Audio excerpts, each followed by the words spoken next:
Selectmen's meeting for May 16th. We continue celebrating the senior class and again overcome June 4th. any challenge that we face. Email info@medfield.tv and we will give your event the Oh, promotion. it's like that bacon. Oh, that beautiful defensive play by Cassera. Tyler Hatch of Troop 89. And maybe we should commemorate our missing in action soldiers. Hello and welcome to the 728. Here we highlight the 728 hours that make up your month. I'm Anya Ford and today we're looking at January 2018. Medfield TV has been busy this winter. We began airing the Selectmen meetings live once again, of which there were 4 in January. The school committee held its budget meeting. We covered the town report by our state representative, Denise Garlick. The center celebrated its 10th anniversary, and we not only covered that event, but produced a video for the center, have produced an updated series for the Medfield State Hospital Planning Committee. We are producing videos for the election coverage, including interviews with the candidates and a live forum in March, and even found time to fit in a Kurt Jackson rendition of Charlie Chaplin for the kids. It's no wonder that the Medfield TV YouTube page has reached over 1,000 videos. Make sure you subscribe to take full advantage. We start today's broadcast with the Selectmen, who held 4 meetings in January on the 2nd, 9th, 16th, and the 30th. We have a clip from each of those meetings in that order. Next, we have Sarah Raposa, who's going to talk to us about Medfield State Hospital 40R grant update and the McCabe contract update. Kathy McCabe is the consultant to the Medfield State Hospital Master Planning Committee. Hi, so Brandy, our committee member, is actually here to speak to the contract additional services, but I'm here to speak to the grant, the 40R grant that we talked about last meeting. And I talked to Kurt Gertner at the state. He's the contact, and he works for the Office of Energy and Environmental Affairs, and that's where the planning assistance grant was through. And he was glad that we talked when we did, because he was able to say that the grant application that I wrote was actually meant to be attached to the contract, the state contract that they'll be sending out this week. And in light of our conversation, he'll be a little bit more vague in the wording on that grant contract. So it'll, instead of 40R zoning and design guidelines, it'll be phrased as zoning and design guidelines. So that was kind of a good thing. Yep. So he wanted to, he was, surprised that there was so much concern, but these are things, local politics, things that we need to work through, and that's what we'll do. Yeah, and that means that we can pursue 40R proper or 40R something like that with the density that we would want to include in the zoning, but it doesn't have to be called 40R in order to accept the grant and use the grant. And there's definitely still that notion that whatever goes to town meeting at some point, it doesn't pass, and that's okay too, because that's just the nature of Massachusetts municipal zoning. Does the match require a grant? Does the grant require a match? Zero match. Zero match? Yeah. So that's all I have to say. And the committee will actually be, Thank you. right, we'll actually be voting on it at our next meeting, which occurs the 17th. Yeah.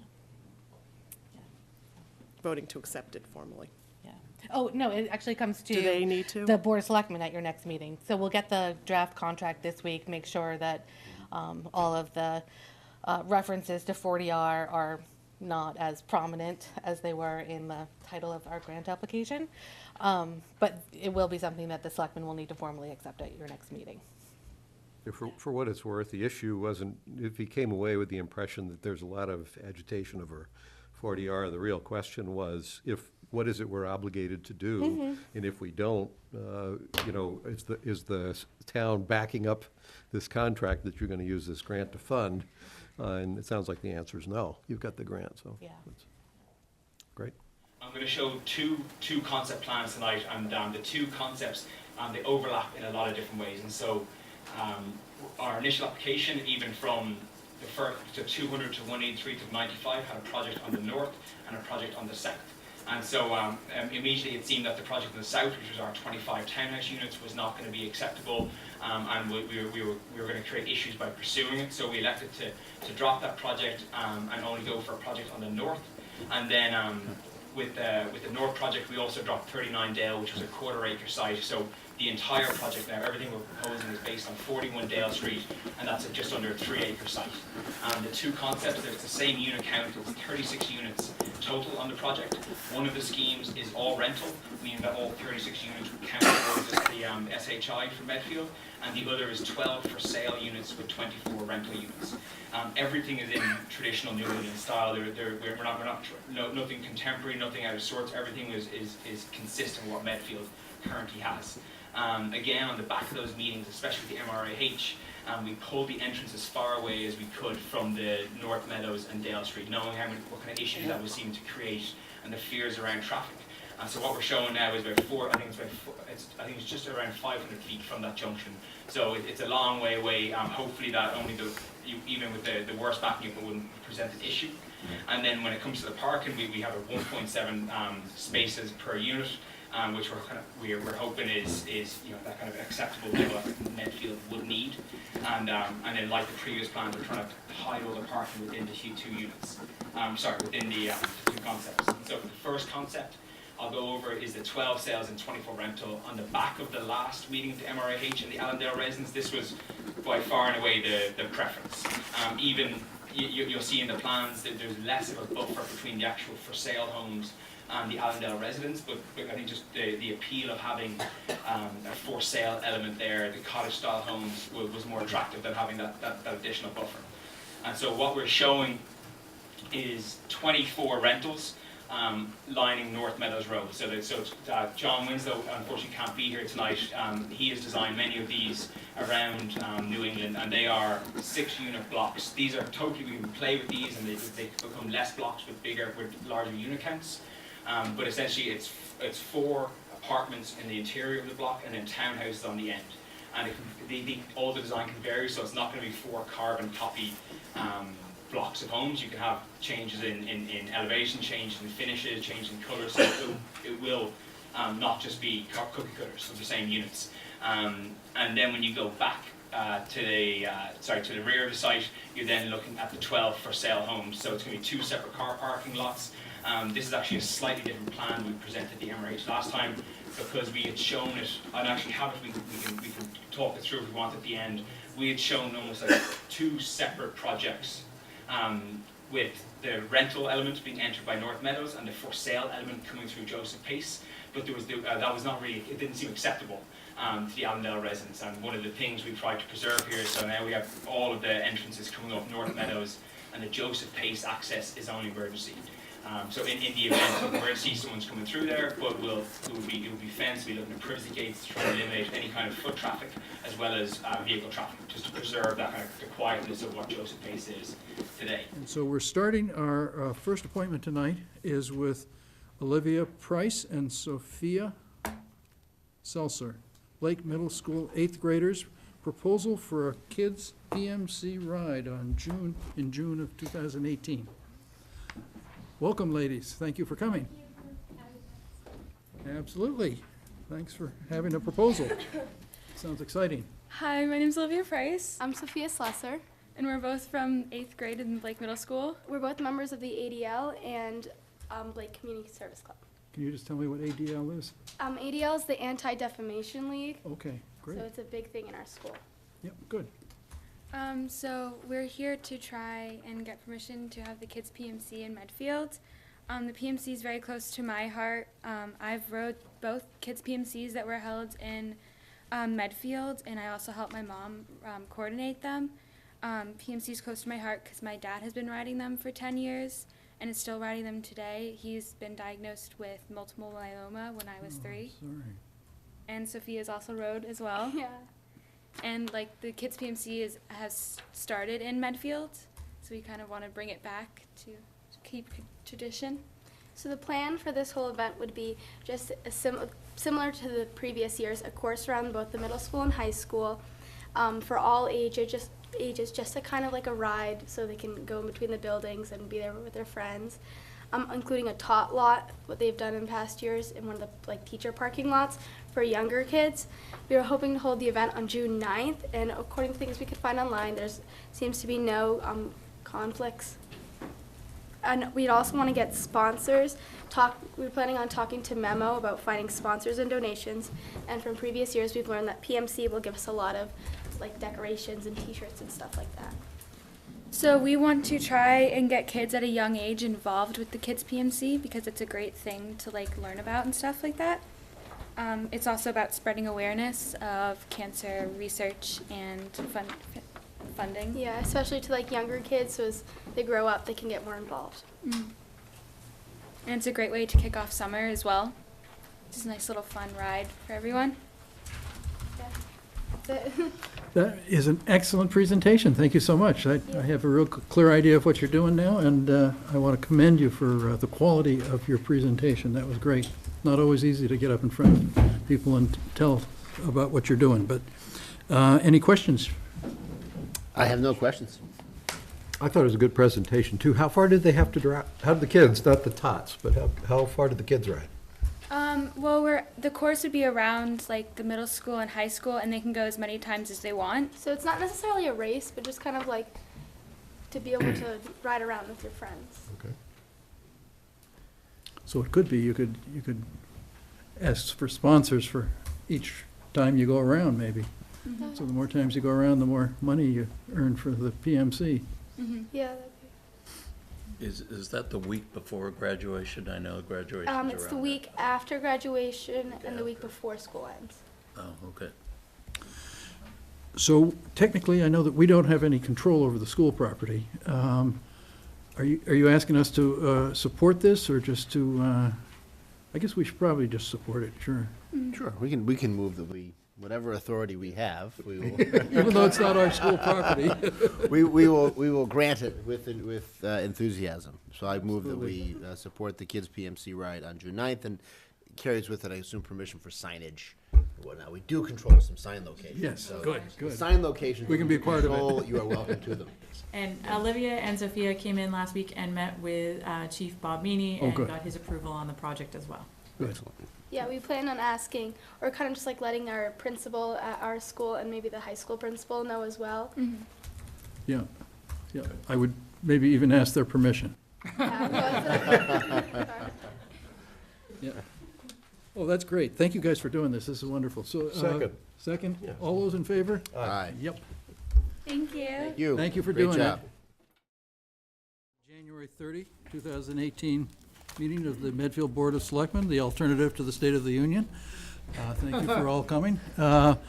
We always start with reminding everybody that we're being recorded, and secondly, we take a moment to appreciate our troops that are serving around the world.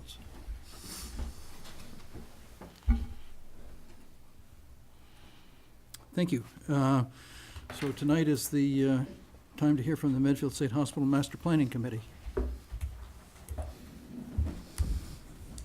Welcome. I guess I'll introduce myself. Steve Nolan, I'm chair of the Medfield State Hospital Master Planning Committee, and a few members of the committee are here with me.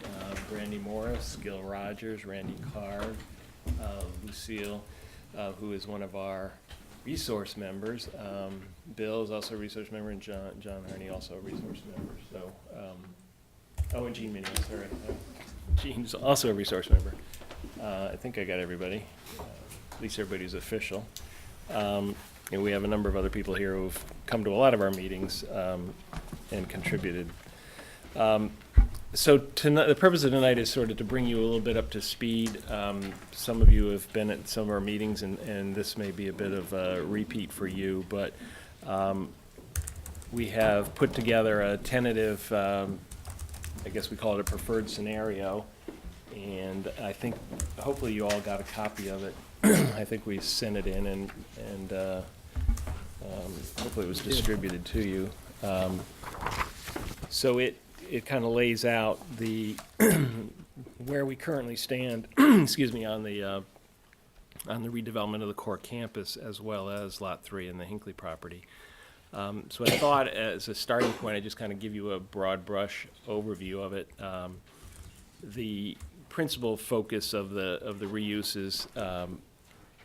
is residential, and in particular, we've strived to reuse the existing buildings up on the site to preserve the historic buildings to the extent possible.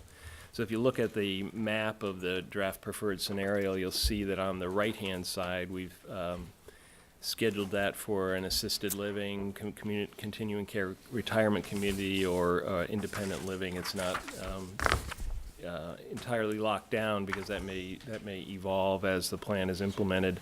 That side in particular seemed appropriate for that because as it backs up on the water tower parcel, we thought it wouldn't be a great sacrifice to views or anything else to have connectors between the buildings. And that type of a senior use is likely to desire to have the buildings connected rather than a bunch of independent separate buildings. We also, if you look at, there's a building called 28N, which is intended to be new construction. The buildings aren't necessarily all laid out for a use such as something more intensive on healthcare or dining halls or things like that. So the idea is to include at least one fairly significant new building that could be constructed as part of that. Then around the rest of the quad is mostly residential of different types. Some affordable with the aim to try to close the gap and potentially get to the 10% under 40B, especially with all the other efforts that have been ongoing in town to get us closer to the 10% mark. In the core of the quad, we have the Lee Chapel and the infirmary, which we have called out as a cultural hub. And Jean has been pretty active in trying to push that along outside the committee efforts, but the use that we have on our plan is to include that as a cultural space. And then two buildings at the front, 22 and 23, would also be affiliated with that potentially as artist live workspace. When you look down more towards to the west, towards the river, you'll see the big former State Police Training Academy building numbered on the plan as 7, which we have as a commercial potential office. Distillery is another idea, but it's commercial use of some type, not specifically limited.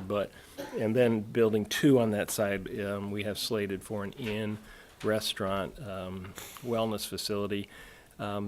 Along those lines, although that would be presumably a later phase development because it'll take a certain amount of activation on the site in order to get enough interest for that. Can I interrupt you for Sure. just a second? Sam, is that a plan of the proposed site? Yes. Is that something you can show the people at home? Yeah, I'm trying to. Just Okay, all right. I just wanted to make sure that you were able to show it to people at home. Thank Okay. you. No problem. Up towards I'd say the northwest, on the one parcel that's not yet owned by the town, but is intended to be owned by the town once the cleanup is completed, we slated a new building called 10B, which is possibly a residential new condominium building, as is 10A, which is on the site, which is now that low-slung cinder block building. Bill, what's that one called? Is that the machine shop or something? I don't know. Yeah, it's the engineering building. Engineering building. So that would be demolished and a new building constructed there. So there's a little bit of new construction on the site, but by and large, we're showing reuse of existing buildings. If reuse wasn't possible, it would be possible for the buildings to be torn down, but new construction would have to be built roughly within the same footprints as the existing buildings. So that's the gist of the core campus. On Hinckley, I think, as you know, we have assumed some home ownership there. Oh, I did forget, sorry, what we call the Arboretum or the Southeast Quadrant, which we're showing on the core campus plan as being home ownership also. A mix of duplexes and potentially triplex, potentially single family, but that would be a home ownership neighborhood, if you will, down towards the front of the campus. So on Hinckley, it would also be that kind of home ownership, senior housing, and then Lot 3. I don't think I probably need to say very much about that, other than it's potentially residential, 42 units of residential, or some commercial facility, particularly a potential sports complex. So that's the general overview of the plan. I also wanted to talk a little bit about the idea of phasing, which we haven't really come to grapple with fully yet. But one thing that we're going to include in the master plan is some ideas about how the potential redevelopment would be phased, since it's a lot for the town to absorb all at once. So we would expect to have an idea of phasing, and the idea of the cultural facility as a real draw, as kind of a showpiece for the overall development that would give it a sort of unique character, and also provide a feeling of public ownership, if you will, of the property, and public engagement, so that it doesn't become an exclusive community limited to people who actually live there. That would be a great property to redevelop first, or a great building to redevelop first. It does, though, pose some challenges. Number one being there's a lot of fundraising that we have not included that as a town expenditure, so there's a lot of private fundraising that would have to go into that, number one. And number two, there's also infrastructure to get to that building. It's within the core campus, so the infrastructure would have to be brought to the building. So that would be a huge expenditure for that project to bear. So trying to work out phasing that would allow the infrastructure to be brought in conjunction with some private development, but also to benefit the potential arts facility is one of the things we're grappling with, and then how the rest of it would unfold. As I mentioned, some of the commercial uses we feel may have to come a little bit further down the road, because it's going to take a certain level of redevelopment of the rest of the site in order to make it attractive for commercial users. All of our Selectmen meetings air live on our government channel, Comcast 22 and Verizon 45. The school committee held their annual budget meeting at the high school auditorium on January 29th. Here's a clip from that meeting. Thank you, Madam Chair, and welcome everyone to our 2019 fiscal year public hearing. I'm going to do a presentation for you this evening, go over some of the highlights of our budget and some of the process we take to develop a budget, and then we'll take questions at the end. And I'm going to see if I can do this correctly. If you got a chance to see the slides that were playing in the beginning of the meeting or while you were waiting inside, between every school committee meeting, we take everything that's on #MedfieldPS on Twitter, and we put that on a presentation for you to see. So even if you don't have Twitter, you can just Google #MedfieldPS, and you can see all the great things happening in our district. Really proud of what our teachers do and what our students do every day, so get a chance to take a look at it if you're not on Twitter. Just Google every few days. It's really neat, a lot of good stuff going on. So our public hearing, really on behalf of our students, administrators, teachers, and staff of the Medfield Public Schools. So just to give you a little background information on the budget and where we get to, where we are right now with the public hearing. The superintendent is considered the budget officer. The three general areas of responsibility for the superintendent as a budget officer are the budget preparation, presentation, and administration. Tonight's budget is also called the superintendent's recommended budget. So there's no real budget in terms of the school district until the school committee votes to accept a budget. And that's hopefully at the end of this evening they'll do. And then this budget that we're doing this evening is what gets sent to the town. By town charter, we need to submit our budget by January 30th.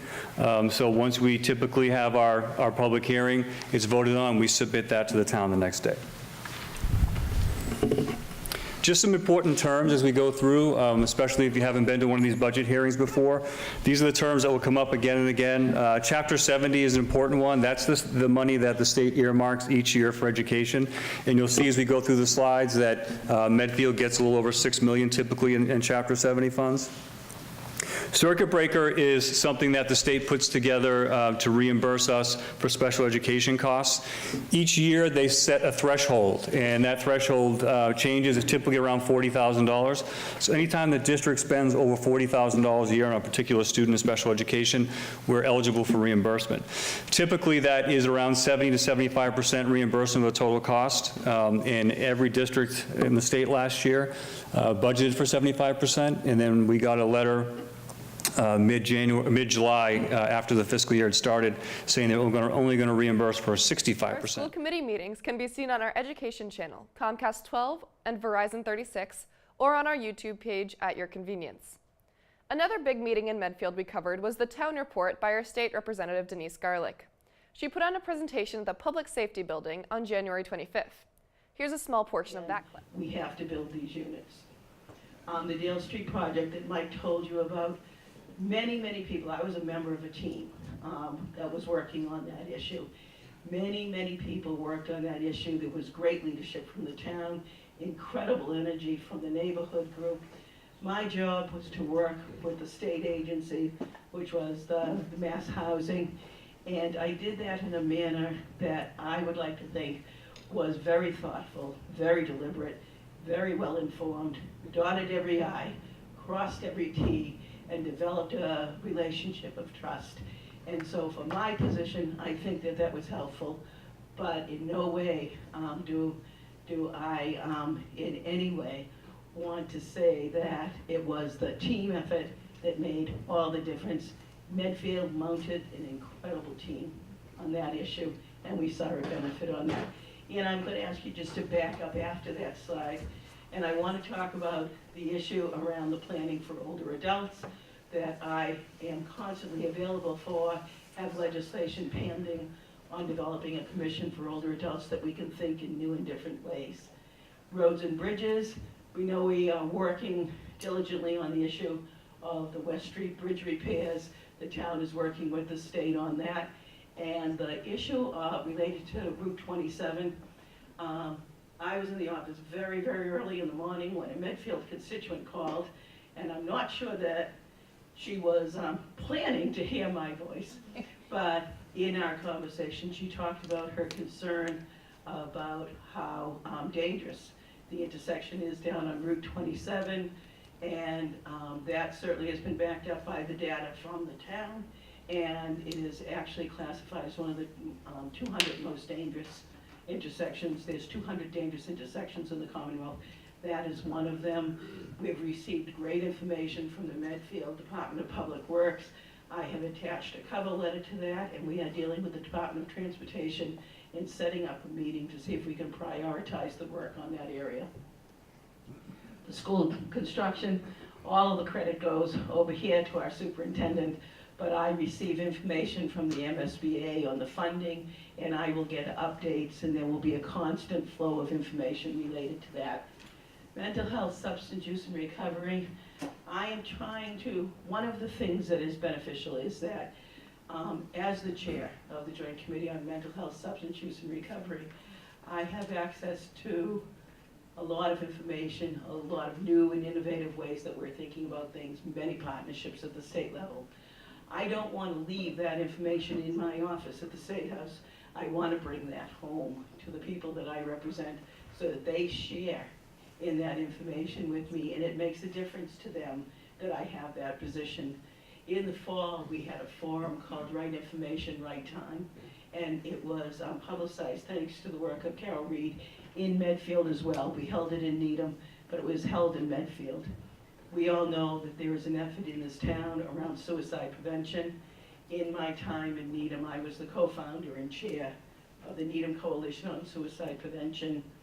And at the time that we had 4 adolescents who died of suicide in an 18-month period, I attended the first meeting of the Medfield Coalition, and I am ready, willing, and able to help in any way that I can around the efforts that Medfield is making.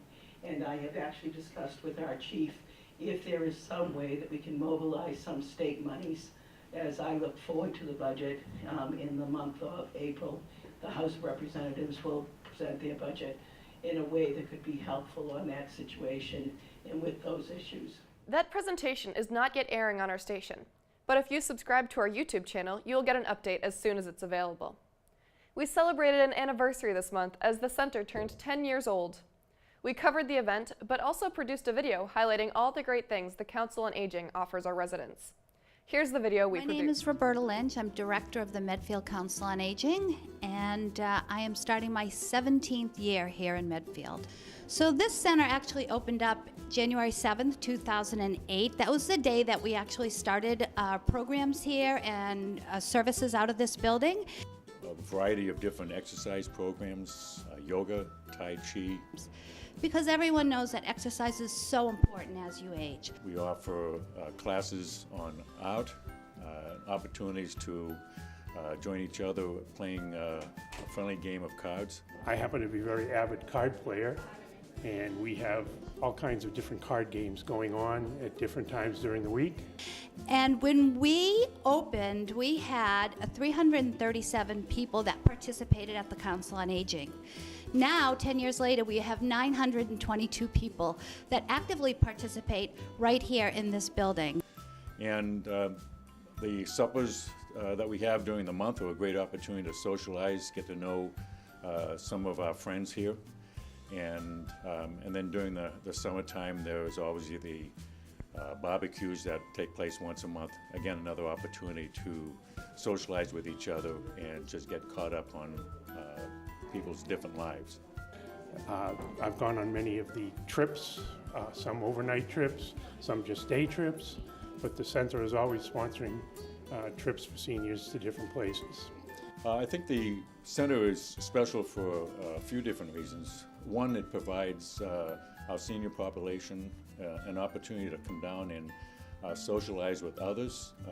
Socializing is an important part of staying healthy and staying active. One of the big things we do here is we give people the opportunity to be social and do things that they may not normally do if they were home alone in their home. As a matter of fact, we just had an ice cream social the other day. Sometimes we have the ice cream socials here, sometimes we go out to various ice cream places to have them. So there's all kinds of different things for people of all kinds of different interests and ages here at the center.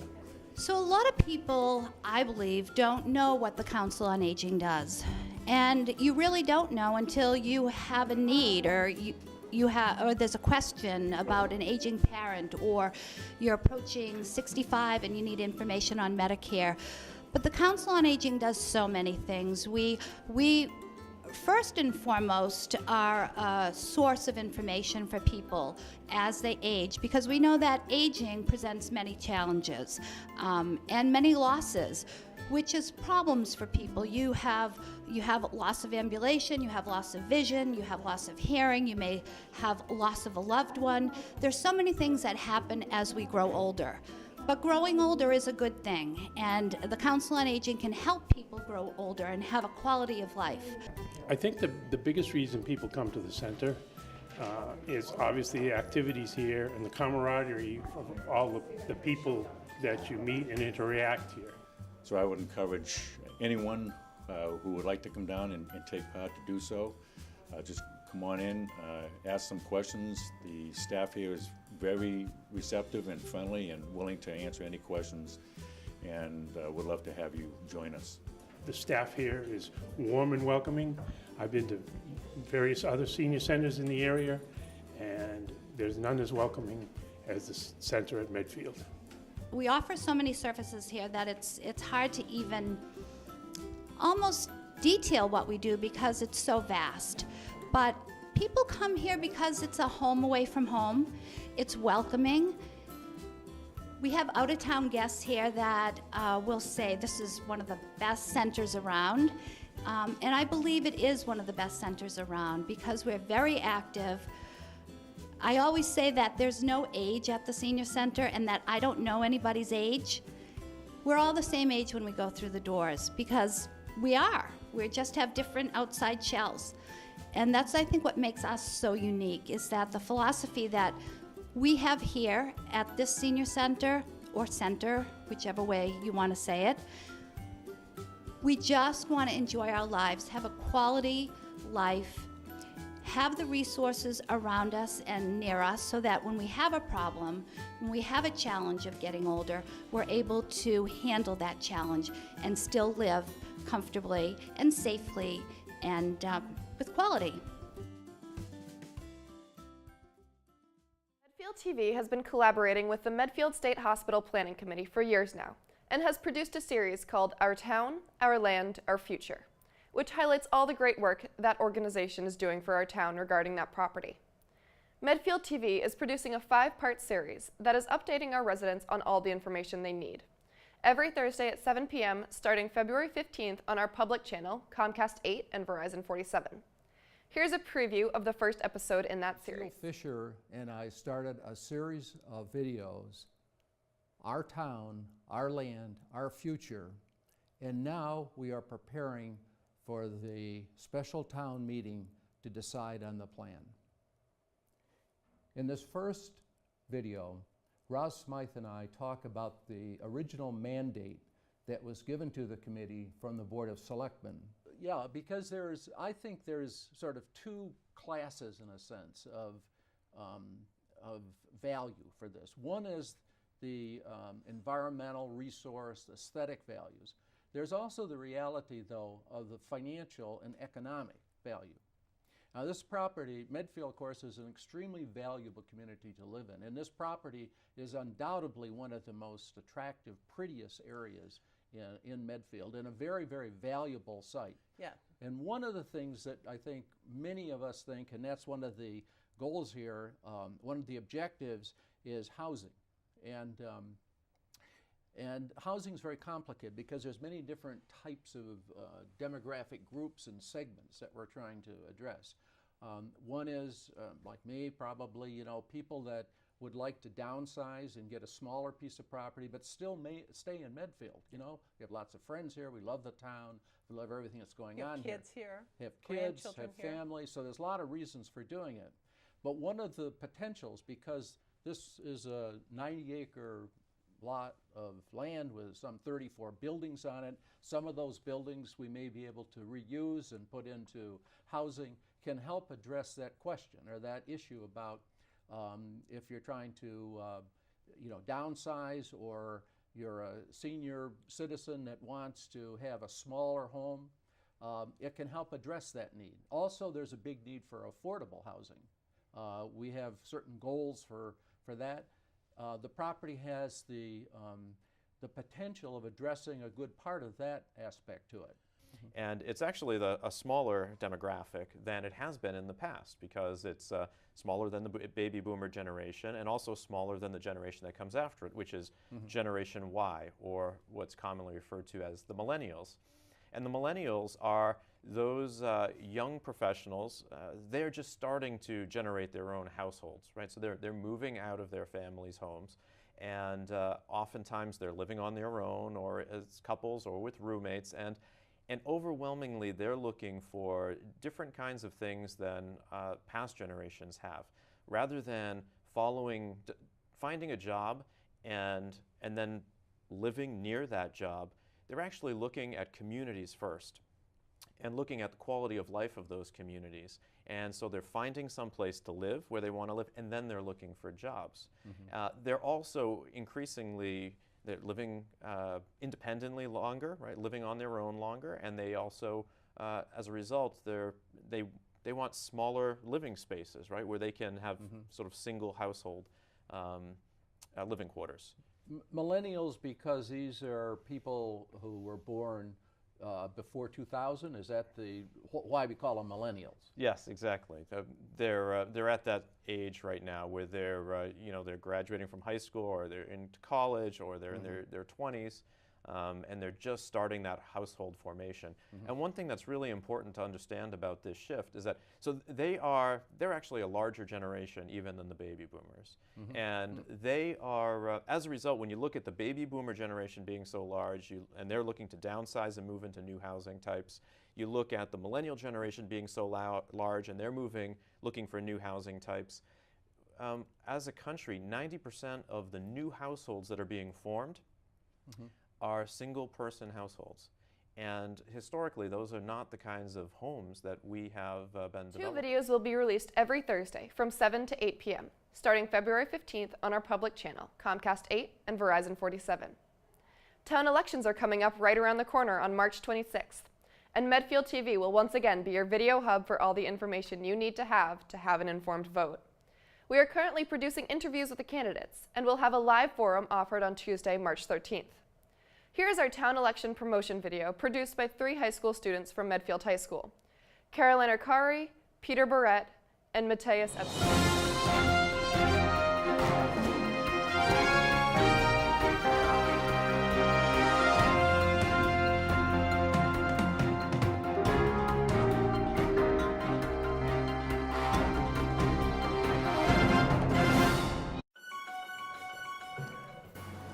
Good morning, and welcome back, Medfield. I'm Matthias Epstein. And I'm Peter Barrett. And today, we have some breaking news for you. That we do, Matthias. We have just received word that the annual town government elections are coming up quickly.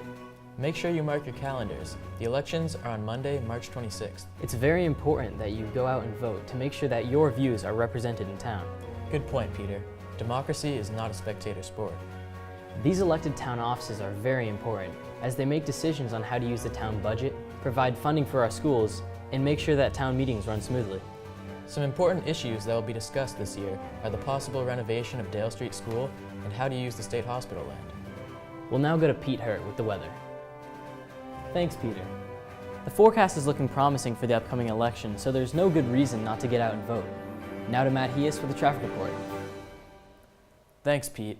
The Medfield TV Skycam is telling us that there will be little to no traffic on the day of the election. All the more reason to make your voice heard. Let's kick it back to the anchors in Studio 1A. Thanks, Matt. What a nice guy.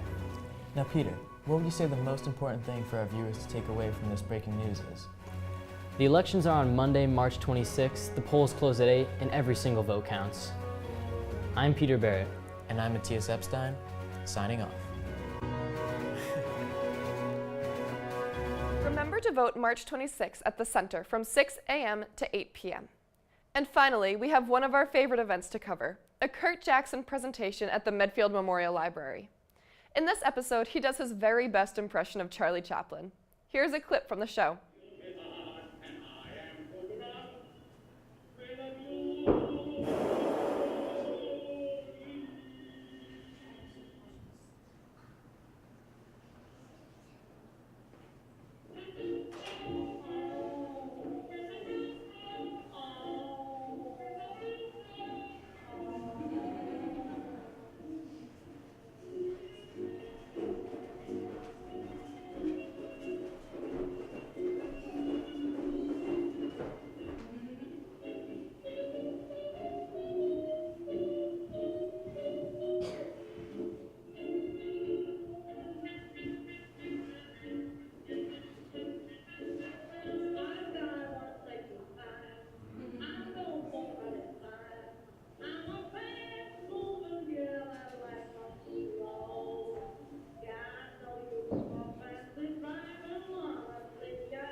Make sure you subscribe to Medfield TV's YouTube page so you can get updates for our 1,000 videos uploaded so far. That's it for the 728 this month. From everyone here at Medfield TV, I'm Anya Ford. See you next month.